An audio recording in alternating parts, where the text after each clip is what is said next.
प्रश्न 2, बताइए सत्य है या असत्य। इसमें प्रश्न 1 पूछा है, किसी भी विषम संख्या का घन सम होता है। ओके, तो इसका आंसर है असत्य, क्योंकि 1 का घन 1 होता है, 3 का घन 27 होता है, 5 का घन 125, तो घन विषम है।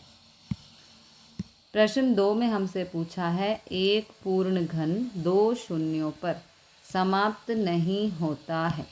तो इसका आंसर है सत्य, क्योंकि 10 का घन 1 का घन 1 हो गया, 0 का घन 3 बारी 0, 20 का घन 2 का घन 8, 0 का घन 3 बारी 0, 30 का घन 3 का घन 27, 0 का घन 3 बारी 0, 3 शून्यों पर समाप्त होते हैं। ओके, प्रश्न 3 में पूछा है, यदि किसी संख्या का वर्ग 5 पर समाप्त होता है तो उसका घन 25 पर समाप्त होता है। तो देखो, असत्य, क्योंकि 5 का स्क्वायर 25, 5 का घन 125, 15 का स्क्वायर 225, 15 का घन 33 75, 25 पर समाप्त नहीं होता है। यहाँ 75 है, यहाँ 25 है, यहाँ 25 है और यहाँ तो 25 ही है। ओके, प्रश्न 4 में हमसे पूछा है, ऐसा कोई पूर्ण घन नहीं है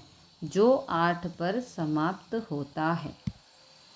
तो इसका आंसर है असत्य, क्योंकि 12 का घन 1728 है, 8 पर समाप्त होता है, और 22 का घन 10,648 है, ये भी 8 पर समाप्त होता है। ओके, प्रश्न 5 में हमें कहा है, 2 अंकों की संख्या का घन 3 अंकों वाली संख्या हो सकती है। ओके,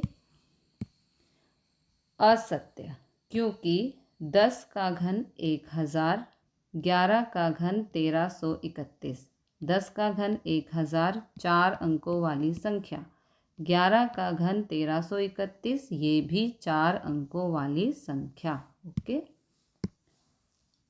प्रश्न 6 में हमसे पूछा है, 2 अंकों की संख्या के घन में 7 या अधिक अंक हो सकते हैं। ओके,